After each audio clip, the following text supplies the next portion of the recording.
Good morning, boys and girls. Today is Tuesday, March 2nd, 2021. Go ahead and get out your morning work from the very front of your binder where you should have returned it yesterday. And we're going to turn until we get to this page. You all did the page with want on it yesterday, and that's right there. And we're going to move on. We are still working on ending sounds. Start by writing your name, checking the day of the week, and circling today's weather. Next, you're going to do the last letter in each word. Please repeat after me. Yarn, box, dog, drum. Okay, now you're going to write these sight words. You would say Y-E-L-L-O-W.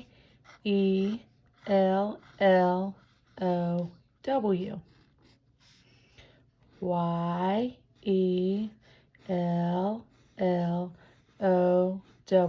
Yellow. I forgot to say it after the first time.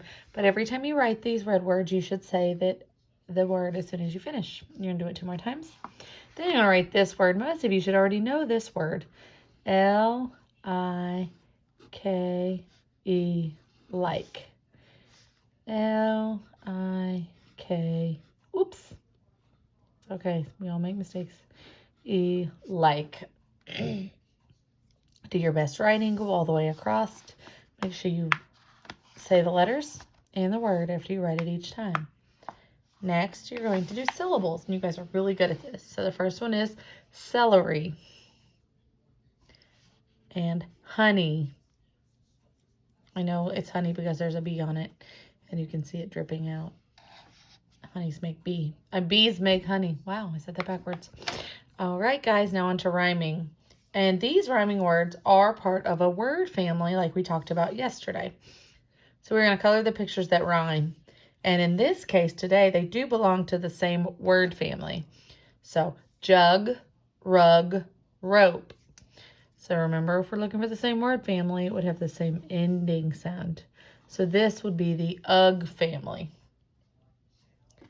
Last thing you'll do is copy this sentence. You're going to make sure you capitalize the first letter and end each sentence with some sort of punctuation. So this one is a period. Make sure you put space between each word. We talked a little bit about that yesterday. And then you will put this back in the very front of your binder. Make sure that it goes back there every day. Next, you'll turn to the red tab. And you're going to find the TW page. TW.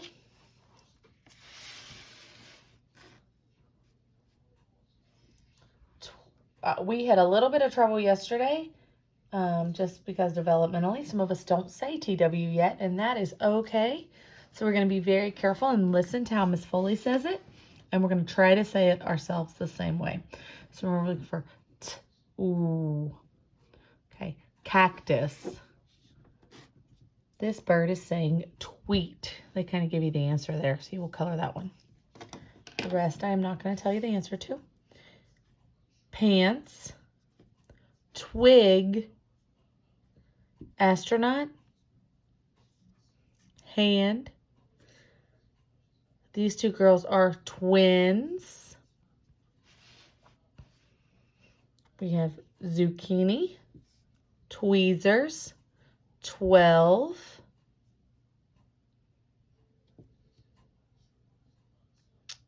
whisk, and yarn. Okay, you can pause and do that. Then you can flip your paper over. You all know how to do this, so I shouldn't really have to explain it. But just really quickly, we'll write our name, color the pictures that start with TW. So if I colored tweed, I'm going to write it right here. Scar, after I read that, I'll mark it out. You'll continue writing each word as you color it on the number. And remember, if you need any extra words, because there aren't 8 that start with TW, you can find one over here to write on the last line. Okay, I'll pause and finish that. Okay, now we are going to flip to the blue tab. On the blue tab, we are going to find this page. where we are going to write numbers. I think we could all benefit from a little bit of extra number practice. So first thing I do is write my name. And then I'm going to write the numbers in order across each row. So I'll say 1, 2, 3. Now hold my paper with this hand. Down across. 4s, I should always pick up my pencil. I know a lot of kids don't do that. But we are humans, not computers, so we want to make sure we make a nice kindergarten 4. And a nice kindergarten 5. Remember, the hat goes on last. Okay, and after 5, start on the next row with 6. I want you to take your time and really do your best writing. I want you to bring this to school and let us see it when you come back on Thursday. So 7. 8s are another hard number. So make an S and do not wait. Go on up and make an 8. 9s are kind of like a magic C, but they start on the top line. And then when I write 10, I want to make sure they're close together but not touching. And all the numbers after 10. So 11, they're going to be close, but I don't want them to ever touch. 12, 13, 14,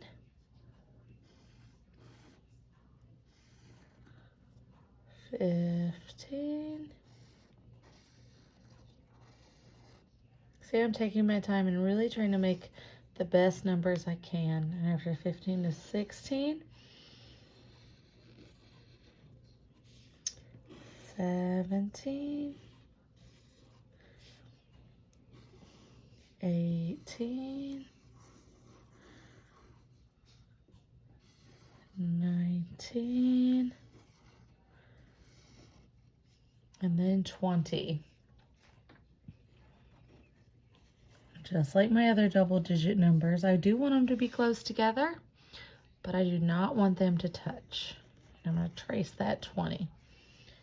All right, so now what I want you to do is I want you to push pause after I finish, and I want you to go gather up a collection of 20 items and count them for an adult.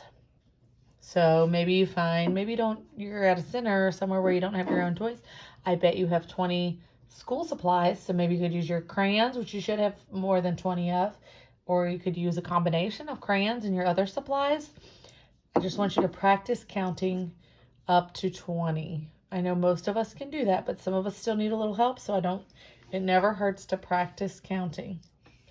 And then you need to go do 10 minutes of iReady, and iReady should be leveled for you unless you somehow rushed through your assessment. All right, we're going to put this aside. You should watch a video and actually read a book about properties. So we are going to start sorting things by their properties. This is from behind the orange tab. It should be the next thing. It's the first set of new things you got, and I put them all in your binders for you last week in Miss Foley's class, and Miss Hans put them all in your binders if you're in Miss Hans' class. So we are going to look at these items and see which one we think does not belong. So there's more than one option on most of these. So if I look at these, I could do a couple different things. And now I could circle the fork and say the rest of them are spoons. Or I could circle the big spoon and say the other two objects are small. So there's more than one way to do these. So let's just, for the sake of this, I'm going to circle the fork. So I circled the fork because it's the only one that's not a spoon. You could also circle the big spoon and say it's bigger and these are smaller utensils. So I'm going to turn over and I'm going to remember that the group that is not circled are spoons. And I'm going to write a number 1, and actually you can still see the box, so that's helpful. I'm going to write a number 1, And then I'm going to draw something that would fit into that group. So since I circled the fork, I could draw any size spoon I would like. Okay. And so for each of them, as you finish, you can see those boxes, so that helps you keep straight and organized. You're going to come back and draw one more item that would go in that group. So that's if I circled the fork.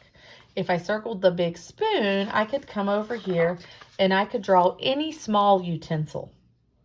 So I could even use through the paper to see the size to keep it small enough.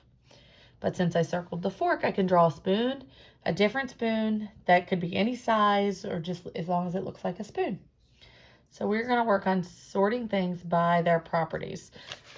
So when you're looking at that, that definitely had like a smooth, and that one has points, and that one's smooth. But if we sorted it the other way and I circled the big spoon, I could say these were small, so we can sort by size. So I want you to look at these, decide which one you think does not belong, and then draw one more item that could go in that group. There's definitely more than one answer for this one. There's more than one answer for this one, just like the first one. Be able to explain to an adult why you chose the one you did, because I'm going to be asking you when you bring this back to school. So you may want to go ahead and tell an adult at home so that you can have that practice telling them about that. All right, don't forget to read a book on Raz Kids. And there are books about, lots of books about properties if you want to go ahead and try to learn some more about properties on your own using Epic Kids. But I think you can only do that up until 4 o'clock each day. Thank you. Have a great day, guys.